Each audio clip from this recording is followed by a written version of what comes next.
This YouTube channel does not promote any violent, harmful, or illegal activities. All content provided by this channel is meant for an educational purpose only.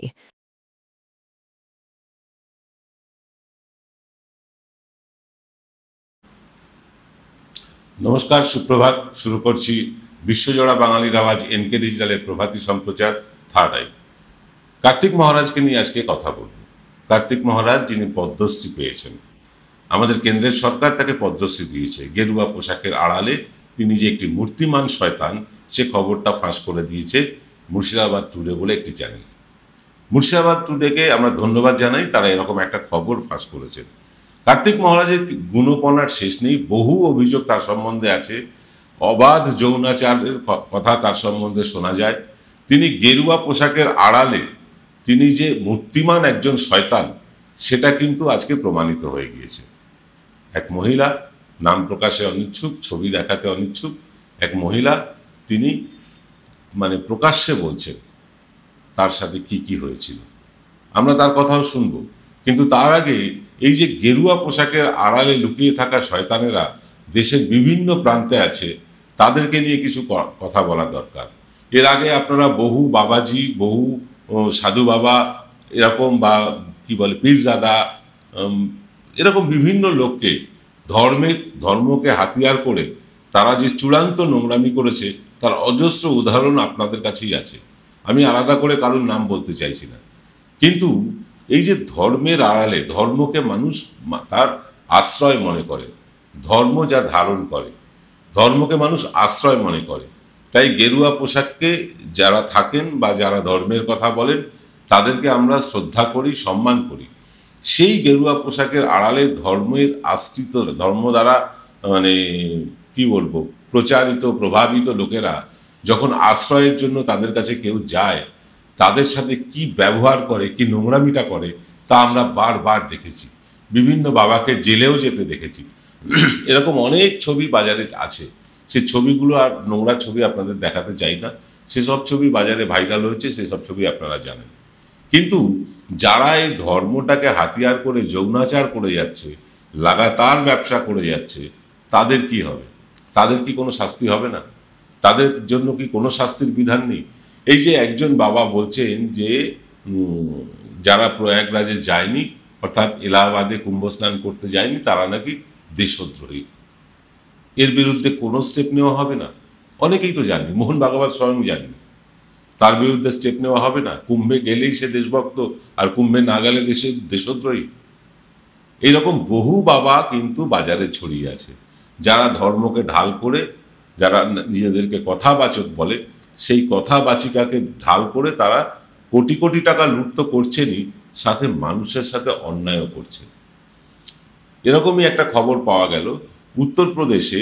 বিহারের কয়েকজন যাদব সম্প্রদায়ের মানুষ, তারা কথাবাচকের কাজ করছেন, অর্থাৎ মানুষকে উপদেশ দেওয়া, জ্ঞান দেওয়া, ধর্মের কথা বলা, সেই কাজ করছেন। তাদেরকে উত্তরপ্রদেশে মাথা ন্যাড়া করে দেওয়া হলো, কারণ তারা জাতে যাদব। যাদবদের কথাবাচক হওয়ার কোনো জায়গা নেই। অথচ স্বয়ং শ্রীকৃষ্ণ, তিনিও যাদব, তিনিও গোয়ালা। এইরকমভাবে সারা দেশে হিন্দু ধর্মের মধ্যেই একটা আলাদা ধর্ম তৈরি করার চেষ্টা করছে। একটা উচ্চ শ্রেণীর হিন্দু আর একটা নিম্ন শ্রেণীর হিন্দু, এরকম একটা ভাগাভাগির চেষ্টা করছে। যারা দলিত, যারা পিছিয়ে পড়া জনজাতি, তাদেরকে আলাদা করার চেষ্টা হচ্ছে হিন্দু ধর্ম থেকে। এটা আমরা অনেকদিন আগেই বলেছিলাম যে প্রথমে হিন্দু মুসলমান ভাগাভাগি হবে, তারপরে হিন্দু হিন্দু ভাগাভাগি হবে। এখন কিন্তু সেই খেলায় মেতেছে বাবারা। বিজেপি এখনো সেই খেলায় মাতেনি, কিন্তু তাদের প্রচ্ছন্ন প্রশ্রয় থাকার জন্য এইসব বাবারা জেলের বাইরে থাকে।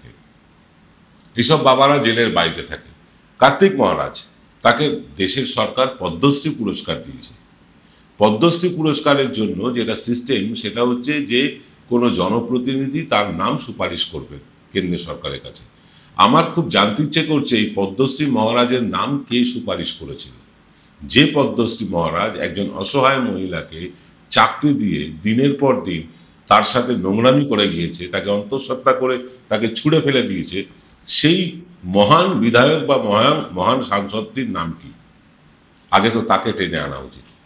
আগে আগে তার তার কাছে প্রশ্ন করা উচিত যে আপনি এই রকম একটা লোকের সম্বন্ধে না জেনে কেন আপনি পদ্মশ্রীর জন্য নমিনেশনটা দিয়েছিলেন। আমরা জানি সেই নামটা, কিন্তু সেই নাম আপাতত বলবো না। আমরা জানি সেই লোকটিকে, চিনি, আপনিও চেনেন, কিন্তু এখনই বলবো না। জল আর একটু গড়া, আমরা সব প্রকাশ্যে আনবো। কিন্তু তার আগে আমরা প্রকাশ্যে আনতে চাই এমন একটি ভাইরাল বয়ান যেটা ইউটিউবে, সোশ্যাল মিডিয়া, ফেসবুকে, টুইটারে ছেয়ে গিয়েছে। সেই বয়ানের কিছু অংশ আজ আপনাদের শোনাবো, তারপরে নেব বিরতি, বিরতির পর ফিরে আসবো আবার আজকের থার্ড আই অনুষ্ঠানে। শুনে নিই বয়ানটা কি ছিল। আমার অভিযোগ কার্তিক মহারাজের বিরুদ্ধে। উনি আমার সঙ্গে প্রতারণা করেছেন, আমাকে ধোঁকা দিয়েছেন। আমাকে ওখানে কাজ দেবেন বলে নিয়ে গেছিলেন চাণকের স্কুলে। হ্যাঁ, চাণকের স্কুলে একটা কাজ দেবেন বলে নিয়ে গেছিলেন।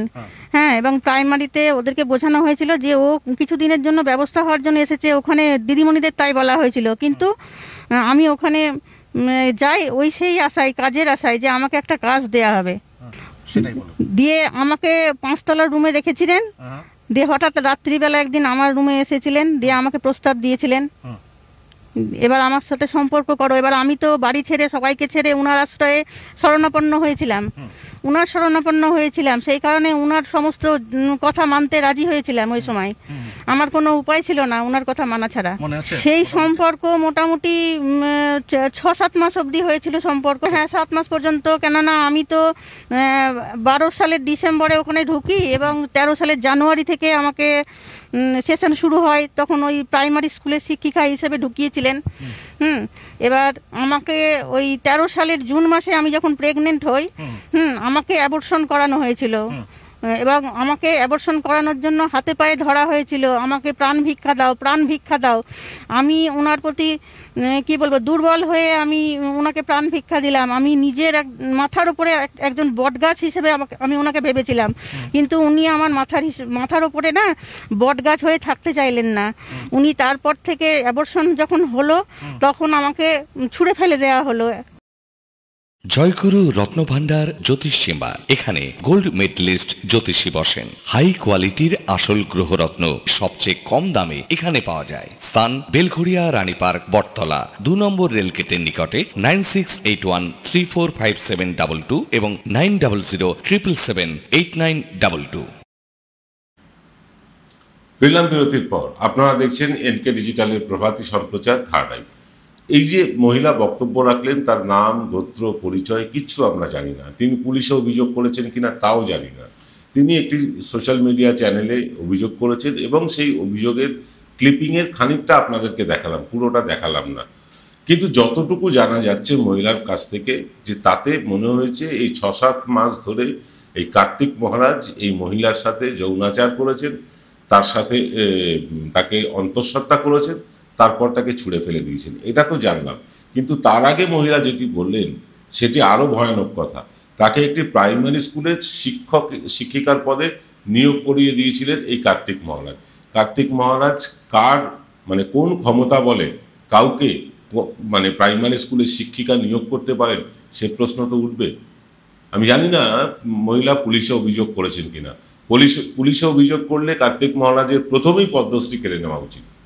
প্রথমেই পদ্মশ্রী কেড়ে তাকে জিজ্ঞাসাবাদ করা উচিত যে আপনি কোন ক্ষমতা বলে একজনকে এরকম প্রাইমারি শিক্ষিকা হিসেবে তাকে নিয়োগ করিয়েছিলেন।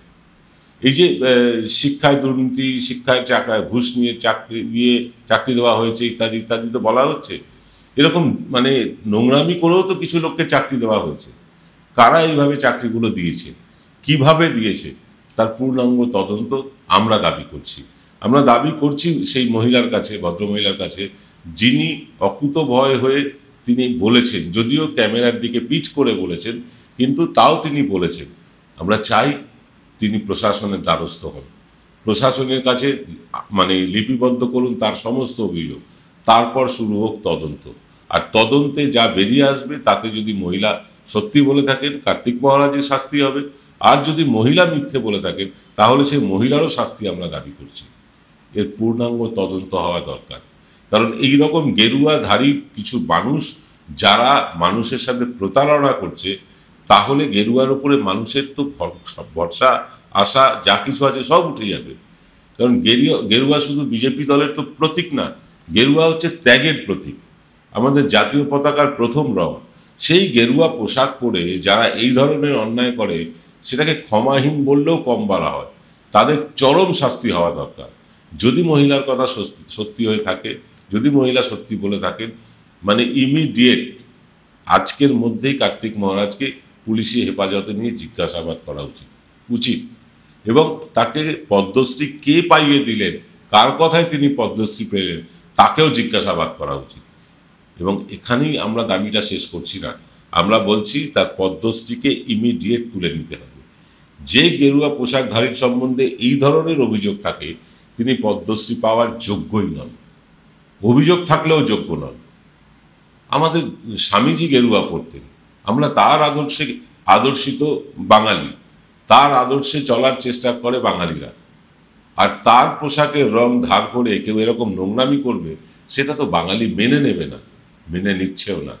আমি মুর্শিদাবাদ টুডেকে আরেকবার ধন্যবাদ জানাবো যে এইরকম একটা ভিডিও সামনে আনার জন্য, এইরকম একটা ভিডিও সামনে এনে গেরুয়াধারীদের মুখোশটা তারা খুলে দিয়েছেন।